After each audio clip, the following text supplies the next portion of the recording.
At a time of deep divisions, the question as to how we're going to cooperate with one another becomes very important. How do we live with our deepest disagreements? And you're seeing this enormous intergenerational split over climate change. I can't think of an area where we need more calm, reasoned, careful consideration if we're not to shoot ourselves in the foot. Where do you see the climate change debate going in Europe? Well, I think it's not just in Europe, but in the world that this debate is happening. And I think it's important that it happens. I live in Northern California. As we speak, there is a massive wildfire raging in Sonoma County that will soon send, if it hasn't already, smoke through the air towards where I live with our two small boys. If climate change isn't affecting you yet, the way it's affecting us, I can't remember when we last had rain. It's gonna. So let's not pretend there isn't an issue here.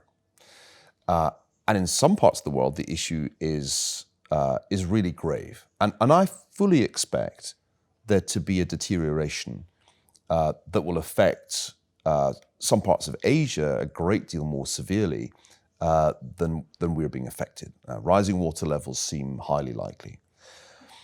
Now, there's a science of climate change, which is extremely difficult to do, and there's an economics of climate change, which involves estimating probabilities and trying to attach appropriate insurance premia. And I'm a believer in insurance. That's why I have fire insurance. And in the end, climate change implies insurance. You know, we got to assume that something bad could happen. We don't know quite how bad, because we can really not be sure about something as complex as the Earth's climate. But we need to have some kind of credible insurance policy against that disaster for the sake of people living in low-lying cities close to the sea in different parts of the world. Okay, that's the problem. Now let's have a reasoned debate about what that insurance premium should be, what steps rather we should take to mitigate these risks. You go first, Greta Thunberg. And Greta Thunberg, who now leads a kind of youthful rebellion, says, you politicians are destroying our future. The world is about to end. This is not just a disaster, it's a crime. The accusatory finger is pointed, and the world's media, by and large, echoes that message uncritically. Bjorn Lomborg, another Scandinavian, comes along and says, you know what? Speaking as an economist, I can see ways that we could do this well, and I can see ways that we could do this badly. If we do it badly, and we actually cause economic growth to stop or even go negative, we're not going to have the resources available for effective mitigation. There's a way in which you could actually get this wrong. Now, what do the other side say then? Do they say, that's interesting, can we look at your numbers? No. That's not what they say. They say, you are a denier, you are an evil person, and you should be boycotted, ostracized, and shamed. He has been in Australia by a university. So we have a problem here, which is that there isn't a real debate going on.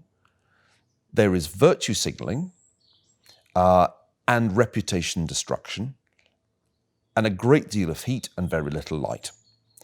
I am weary of hearing sermons about this problem. I'm weary of people saying it is a terrible thing that we're not going to meet our targets. It is a terrible, terrible crime, and here are the guilty people. What we need to discuss, and here I think Bjorn Lomborg is absolutely right, is what the optimal combination of mitigation steps, what the right insurance premium is. If, let's take the example of Europe, but it could equally well be the United States if Elizabeth Warren became president. If Europe adopts a policy to reduce CO2 emissions by essentially taking economic growth to zero, because I don't really believe that Europe's strategy is going to promote growth, if you impose such burdens on manufacturing as are being imposed on German manufacturing right now, because you got rid of nuclear after Fukushima, and you're getting rid of coal, and you're committing to an all-renewable program, and the result, at least in the short term, is higher costs, well, who really benefits from that? it's not clear to me that we significantly alter the trajectory of average global temperatures, because meanwhile in China, the emissions continue. Emissions leakage. Yeah, if all we do in the West is to cause our own economies to flatline because we're so determined to be virtuous, and nothing happens to change the trajectory in Asia, then we've achieved nothing. Maybe some people will feel morally better. Maybe they'll feel that they've done a saintly thing. But the planet's still going to burn. And Northern California is not going to get any less arid and flammable.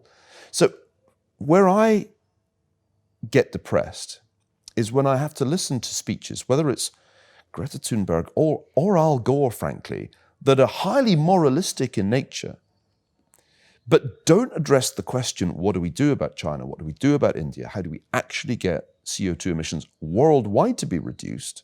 Ain't going to be the Paris Accord that achieves that. I wonder, how can we get back to a rational discussion of this problem? Because if we don't, we're not going to solve the problem of climate change. All we're going to do is self-harm. All we're going to do is cause the West to fall faster behind China than it is already falling. Our inability to have a rational debate about this problem, the utter refusal of one side to listen to the arguments of the other, is itself a fatal flaw in the way that Western civilization now functions. And it may be that we can't fix this. Maybe we've just lost the basis for reasoned debate, and we're reverting to where we were back in the 16th and 17th century, where instead of reasoned debate, you just accused one another of heresy.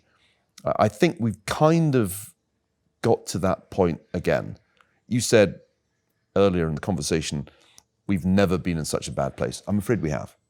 In the period after the printing press, Europeans in particular spent 130 years fighting one another, burning one another over religious questions that couldn't in fact be resolved.